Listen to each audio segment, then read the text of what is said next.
So I welcome all here in the chemistry lab, which is a part of the course CY101, and I congratulate all of you for being selected in the IIT BHU. So today we are going to do a chemistry lab experiment. This is your experiment number 1. Since we are not going to have offline, so we have came up with this idea of having this laboratory experiments on online basis. So let us start. So your first experiment is estimation of hardness of water, of a given sample of water by complexometric titration. So let us see what is that. Experiment 1. The object of your experiment is estimation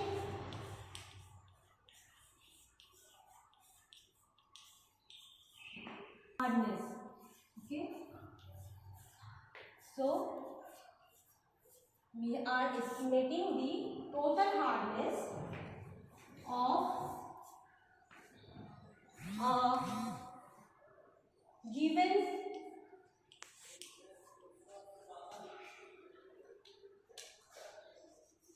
water sample by complexometric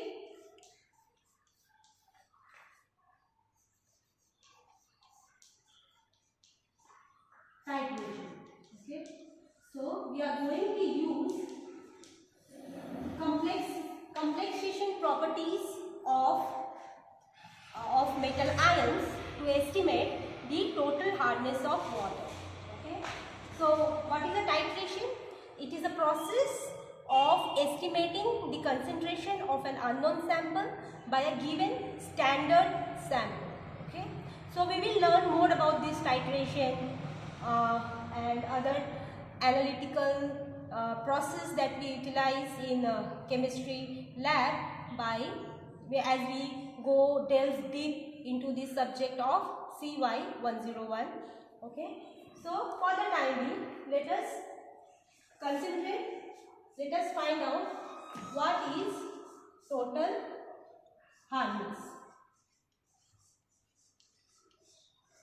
Now, the water that we drink, the water that is supplied from the municipality, and the water in the wells, in the tube wells, they have certain concentration of salt, and those salts are coming from the soluble.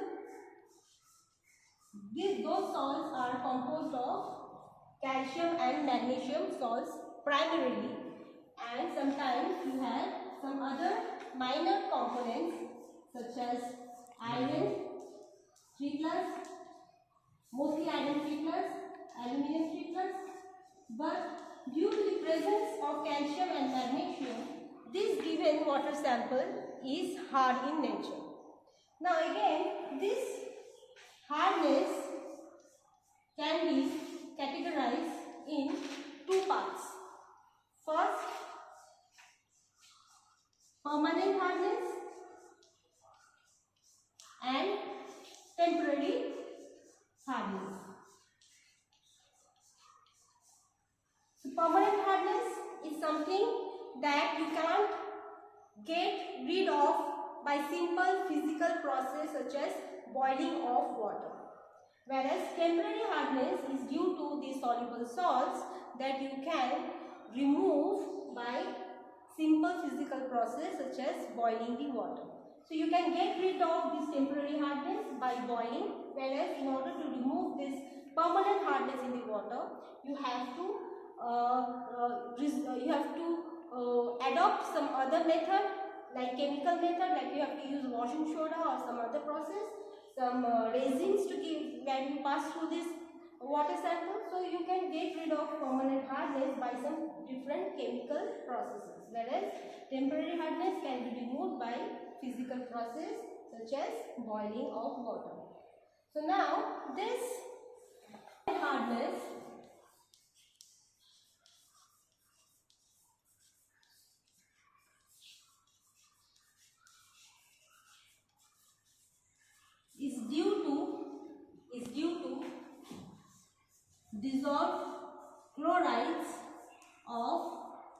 calcium and magnesium, and sometimes some other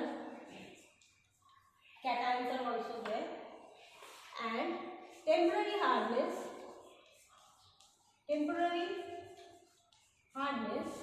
is due to this soluble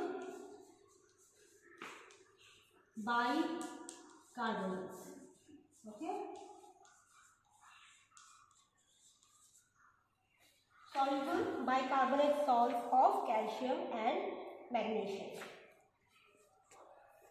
So suppose you have magnesium bicarbonate,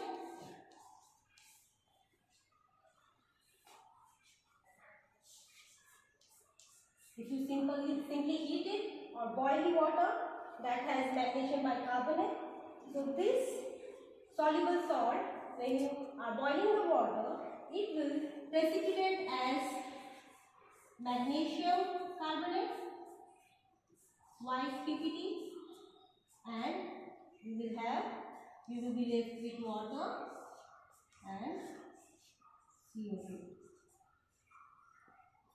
Okay. So now, sometimes it is necessary to determine the hardness of water, because this water that you are getting as a supply, you are using in many industrial boilers. Okay. So for different applications, because so if your water is very hard, so when you are putting this water, using this water in boilers, eventually due to this presence of salt, they will form this white crust on the boilers, and it can destroy, like it decreases the lifetime because it uses more fuel, and eventually it becomes an insulating layer, so the heat is not transmitted. So sometimes it is important to determine the hardness of water for many other applications as well. In the laboratory also, you need to sometimes determine whether it is very hard or very soft water. So that's why, so that is the objective that we need to, why we need to determine the hardness of water. On the concentration of the salt, usually water is categorized as this.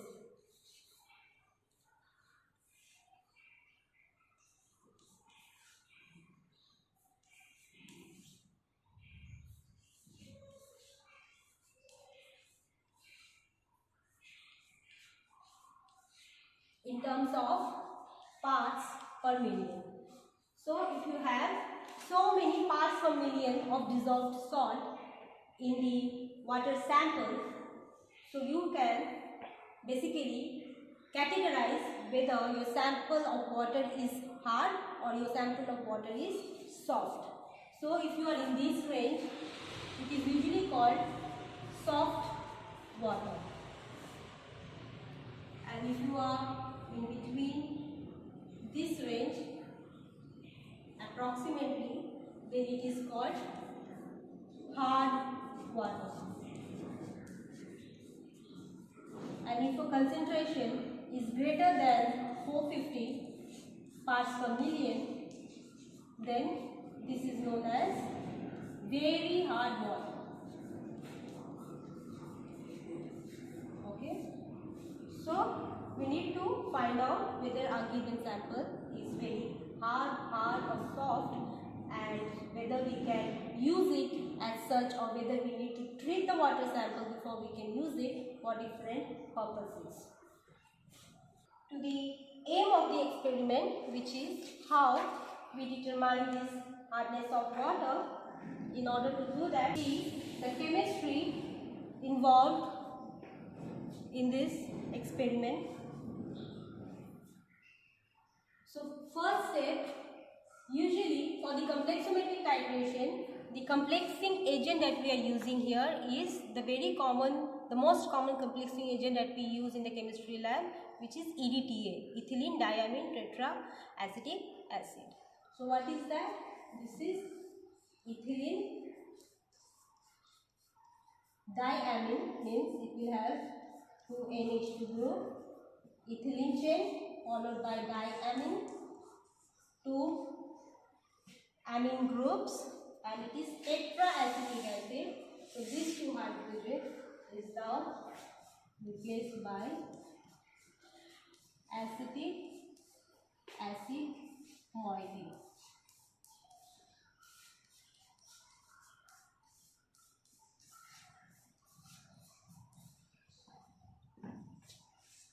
Similarly here on this side,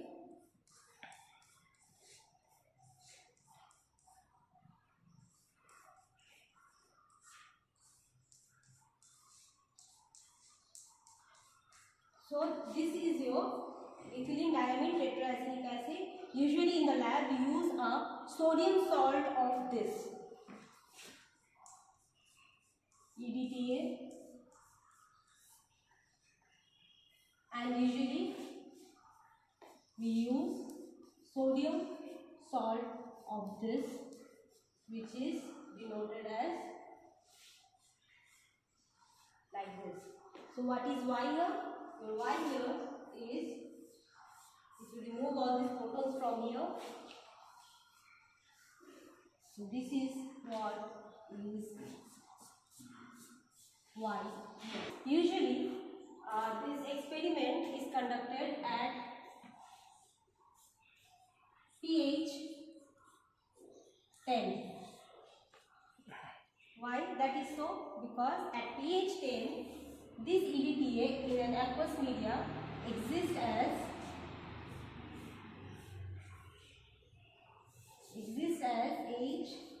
H3Y minus.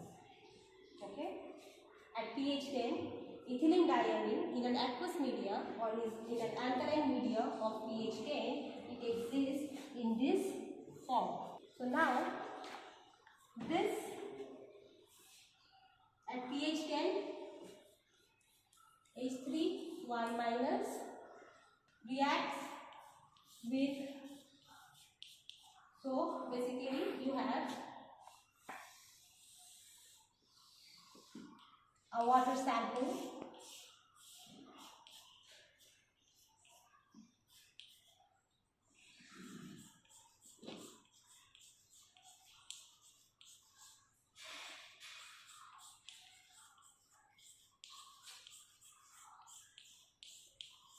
unknown water sample, and in this you have certain concentration of calcium and magnesium. So we are going to determine what is the concentration of calcium and magnesium in this unknown concentration of water sample in a given known volume. Okay, in order to do that, you are going to add a known concentration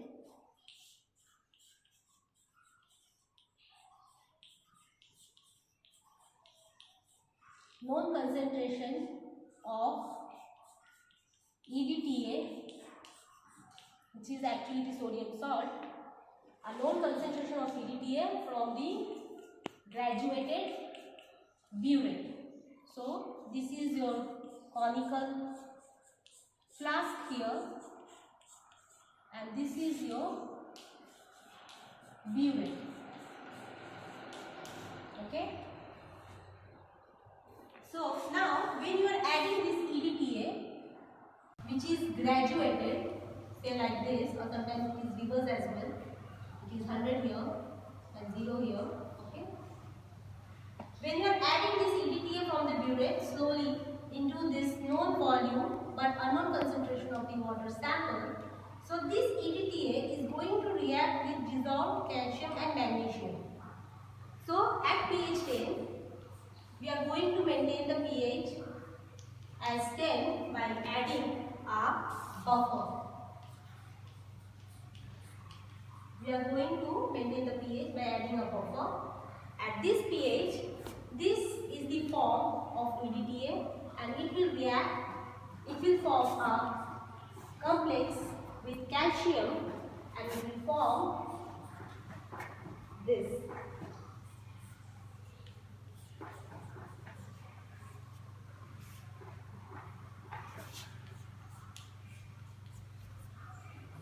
Okay. this is a reversible reaction. In order to put this, in order to shift this equilibrium, this is a equilibrium reaction. In order to shift this equilibrium towards your right side, you have to maintain the pH as 10. And if you do not maintain the pH as 10, if you decrease the pH, that is you make the, if you keep the pH less than 10, that is you are making it more acidic, that is you are making it more, concentration of proton is more, then if the concentration of proton is increasing, then your equilibrium will shift at this side. So it is very important that you want to maintain the pH as 10, because at this pH your equilibrium will be shifted to that side and this complex will be formed. If you decrease the pH below 10, then this reverse reaction, this equilibrium will shift on this side and this complex, and they will again be remain as different moiety. Okay, so they are not going to form the complex. So this complex here is colorless. Similarly, magnesium will react with EDTA, and the dissolved magnesium salt in the water sample will react with EDTA and it will form a colorless complex such as this. So when all this EDTA has reacted with dissolved calcium and magnesium, we will be able to estimate the calcium and magnesium concentration. But in order to determine, because both of this complex, if they are forming in this water sample, they remain colorless, so we don't know when we have to stop adding EDTA from the burette. In order to determine the end point of this titration, we are going to use an indicator. That indicator that we are going to use is known as Adiochrome black, Adiochrome black T. In the short form, we call it as EBT. Now this EBT, so again, let us see, understand this.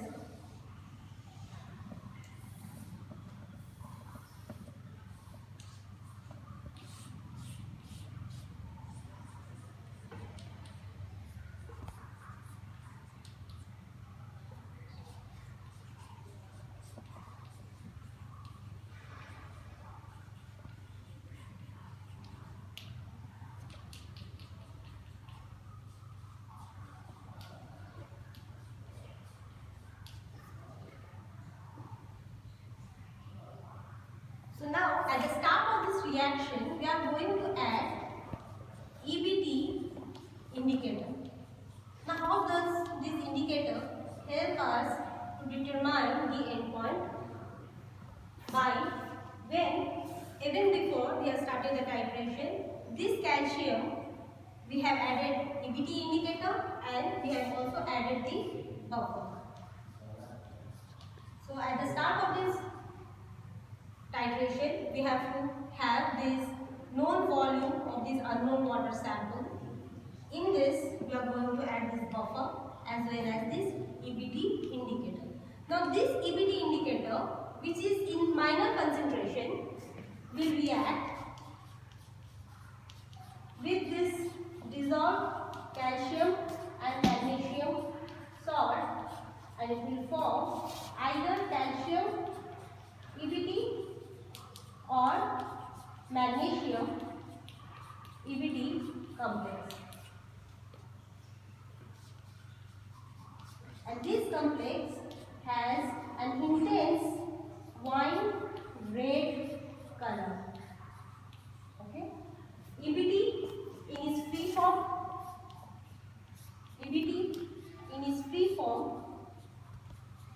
is blue. Okay? But when you add this blue, if you add few drops of this blue indicator in this water sample, so immediately this EBT is going to form a complex and it will form a wine red colored complex. in the water sample. So your whole water turns wine red in color. Okay. So now, small part of this calcium and magnesium, of this total calcium and magnesium that is present, a small part, a small fraction has reacted with EBD and it will give this wine red color solution, wine red color to this entire solution of water. So now you are adding EDTA from this burette. So other than this complex, there are more free calcium and magnesium that is present, free calcium and magnesium ion that is present in the water sample will react with EDTA and it will form calcium or magnesium EDTA complex, and this complex is colorless. So you can, when you are adding EDTA, you can still see the red color because this is a colorless complex and it remains in the solution. Now as we approach near the end point, what happens? This extra EDTA that we are adding near the end point,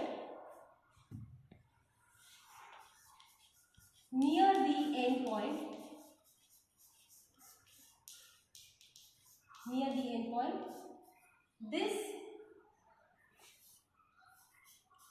where all the free calcium and magnesium has reacted to form calcium and magnesium EDTA complex. Now only calcium and magnesium that is present in this form. Near the end point, all the calcium and magnesium has reacted with the EDTA. All the free calcium and magnesium has reacted with the EDTA that we are adding from the burette. Near the end point, this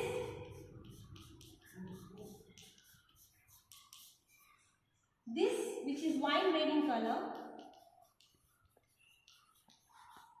will undergo a displacement reaction and it will form this, because this is a more stronger complex. It will displace this EBD, the excess EDTA, that EDTA that you are adding from the burette will displace this EBD and it will form this colorless calcium and magnesium complex, and this EBD will be released in its free form, and again you will see the free form of EBD color. EBD in its free form is blue in color. So at the end point, when you have reached the end point, this displacement reaction will take place and you will see the color of the solution. This was wine red and it will turn into blue. So that will mark the end of the titration, and we will know that we have added sufficient amount of EDTA, which will now help us to determine how much calcium and magnesium is present. So that is how this EBD indicator is helping us in determining the end point of the experiment. Okay.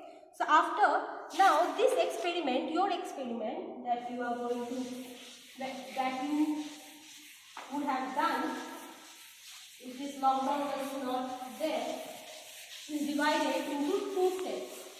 First, you have to standardize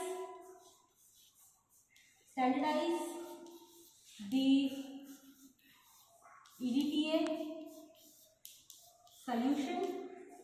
First, you have to determine what is the concentration of your EDTA solution that is provided to you, and your second step is to find out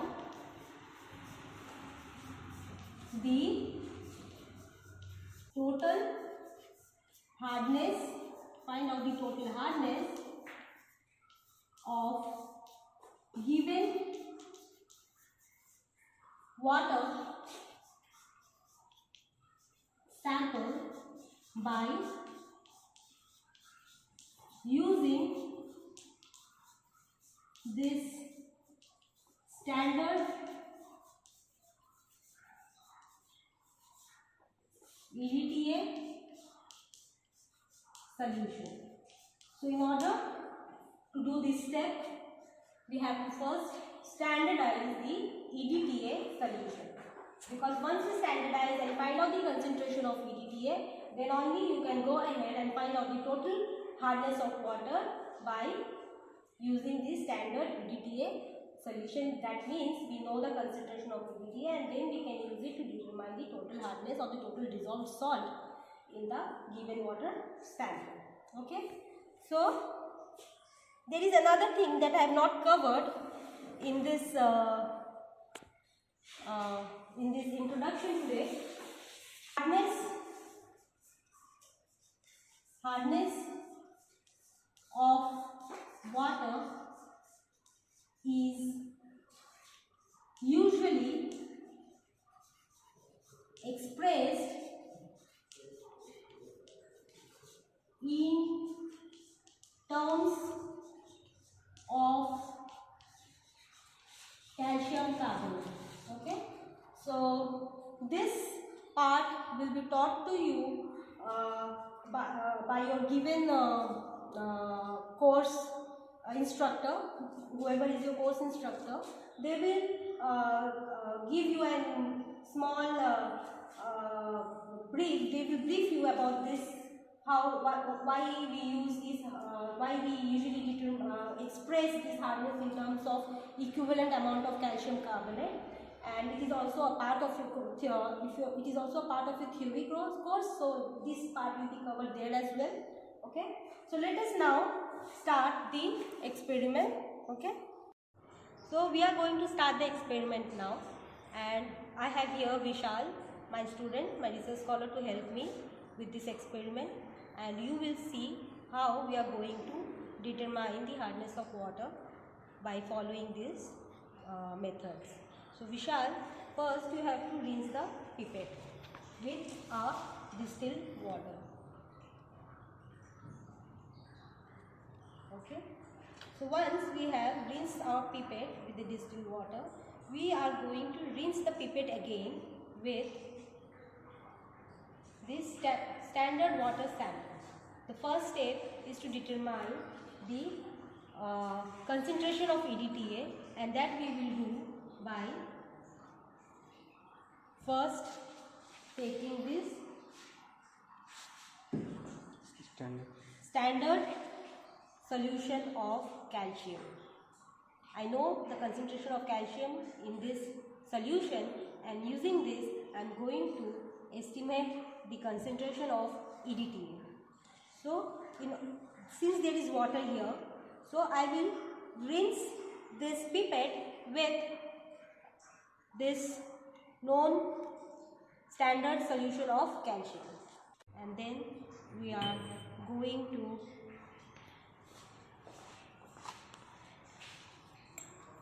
rinse this pipette.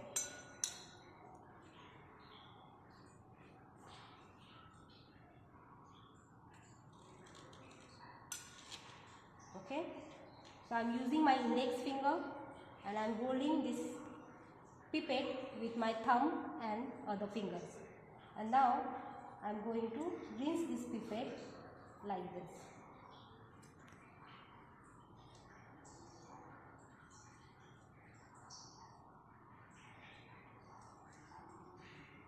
So by doing this step, what I am doing is to get rid all this water that I have used to clean this pipette. Now what you have is only this standard calcium solution. So now again, after this, I am going to take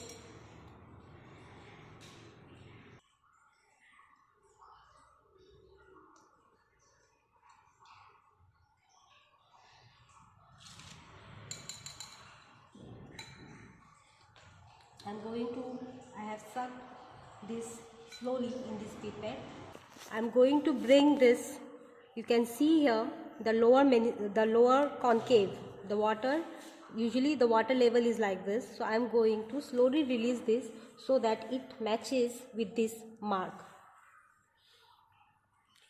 I am slowly releasing my index finger and the slowly the water level is falling.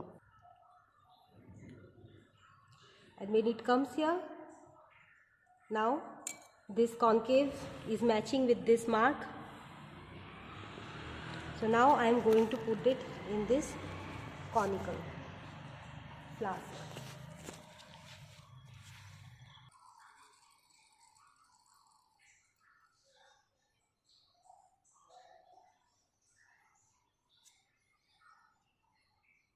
I am not going to blow out this excess because it has been standardized by taking this excess. I am just going to touch it to the sides of this conical.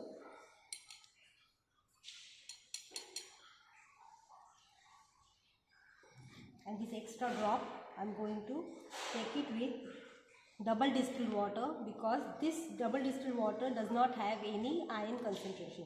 It is free of any calcium and magnesium. So therefore I can use this water for rinsing another purpose without adding any excess iron to my known calcium solution. So in this, now we are going to add few drops of this Ariochrome black tea and buffer.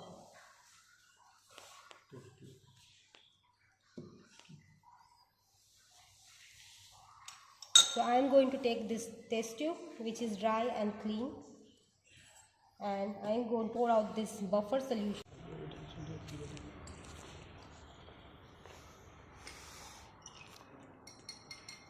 This buffer solution smells strongly of ammonia because it is an ammoniacal buffer solution. And now into this we are going to add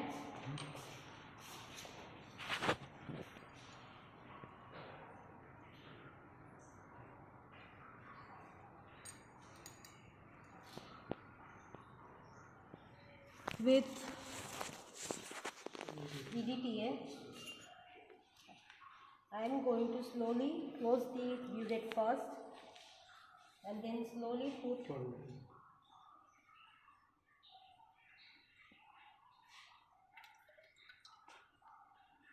EDTA solution and rinse this burette first with this EDTA solution, because you don't want to change the concentration of this EDTA solution by any additional volume of water that is sticking on its surface.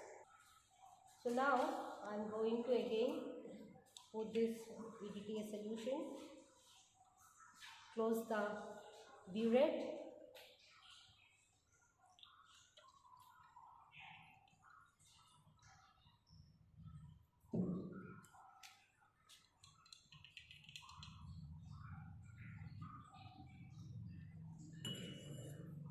there is some air bubbles, you can see, sticking on the sides of this burette. So you have to slowly tap them so that they rise, because if they are sticking then they will alter the volume. So you have to slowly tap them so that they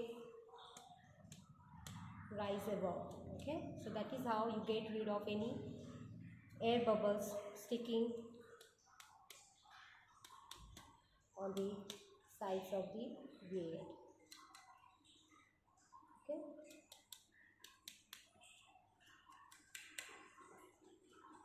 and then this is devoid of any liquid, so you have to pass some of this so that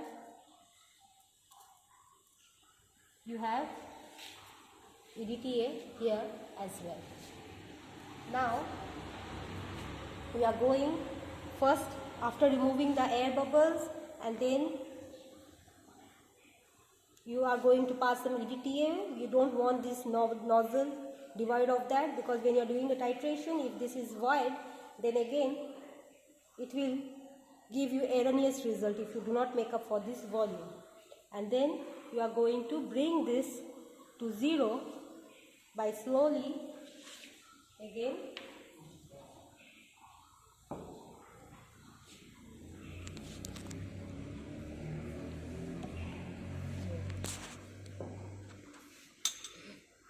so this should be at your eye level,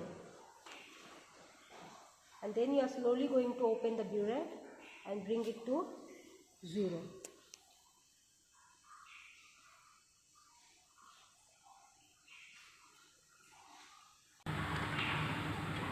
Okay, so I have made this level 0. So now I am going to titrate this solution, and this is how I will do.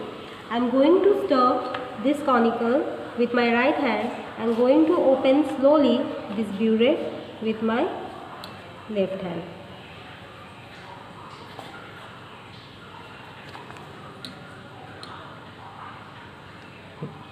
I am going to open this burette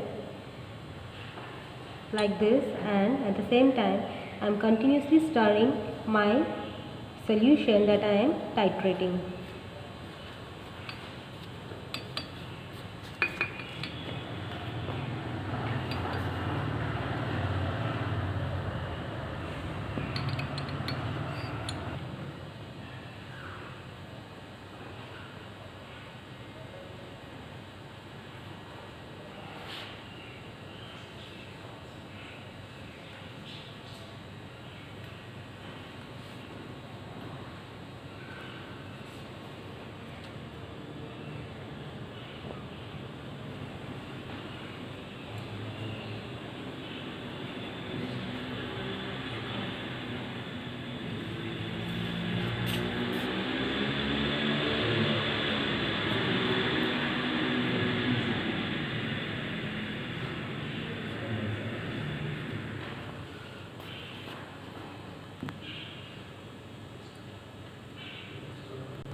So at the end point you can see the red color has totally disappeared and you are getting a faint bluish tinge. The initial reading was 0, the final reading is, you can see, it's 11. So now we are going to note down this reading. Note down this reading in your, so volume of your hard water was 10 ml because we have pipetted out 10 ml of the standard hard water, and the volume of EDTA here was 11 ml. Okay, so this is how you have to take 3 consecutive readings. So now we are going to repeat this experiment 4-5 times more until we get 3 consecutive readings, that is all of them should have approximately same volume of EDTA consumed. Now we will estimate. Now we are going to repeat this experiment with unknown hard water sample, and now we have standardized our EDTA sample. So now we are going to take 3 more consecutive readings. So now again I have added this EDTA solution, and you can see the reading is 0. So we are matching the lower concave part with the 0 mark, as you can see. The lower concave part is touching the 0. So now we are using this EDTA solution to titrate this unknown water sample.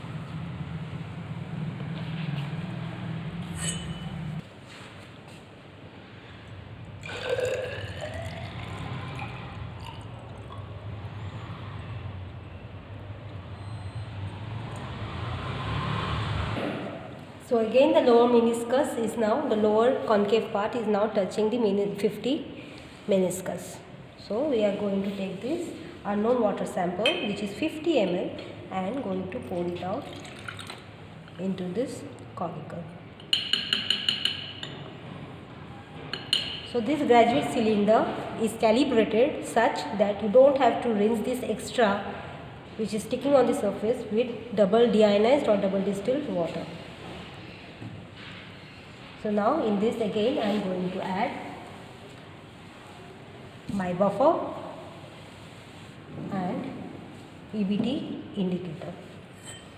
I am going to take out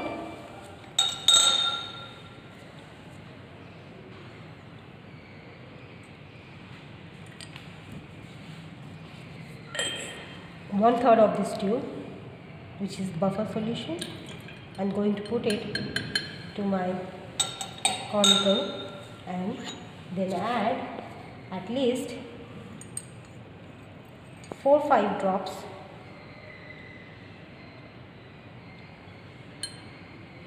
of this indicator, and you can see the color of my solution has turned red. So now you can check your burette with your initial reading, and if there is any water or air bubbles sticking on the surface, and you should also check that this is filled with EDTA solution and it is not blank, because if it is blank then it will give erroneous result. So now again we are going to titrate this. I am right-handed, so I am going to stir my solution with my right hand and open this burette slowly with my left hand.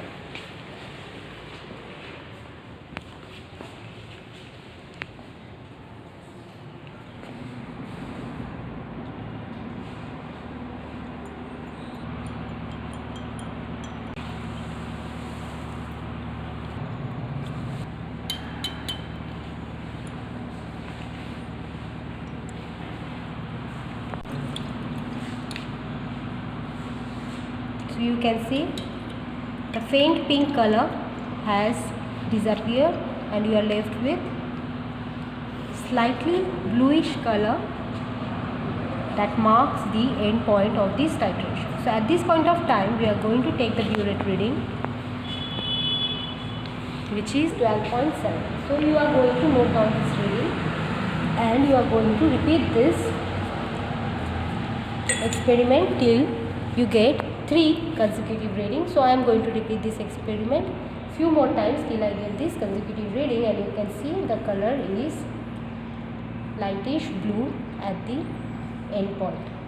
So we are going to estimate the total hardness of water using this formula here that is given to you as your experimental sheet, and here you can see your N1 here is N by 50 and V1 is 10.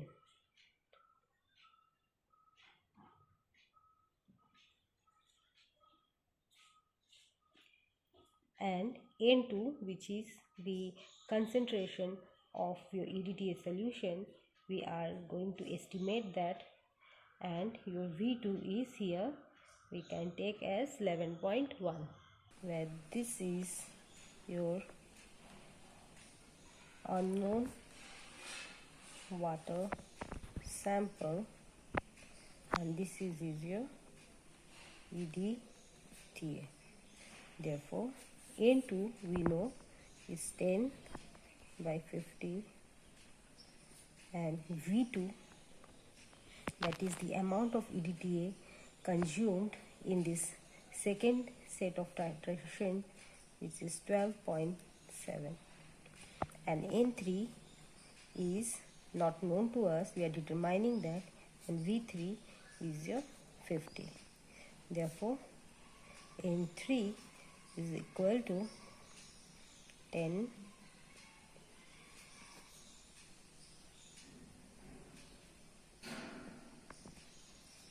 50. So you are going to estimate this. So we have calculated and it has come 4.6 into 10 to the minus 3, expressed in terms of normality. Therefore total hardness in terms of calcium carbonate is given as N3 into 50 into 1000 parts per million. So the total hardness in given water sample was found to be 230 parts per million.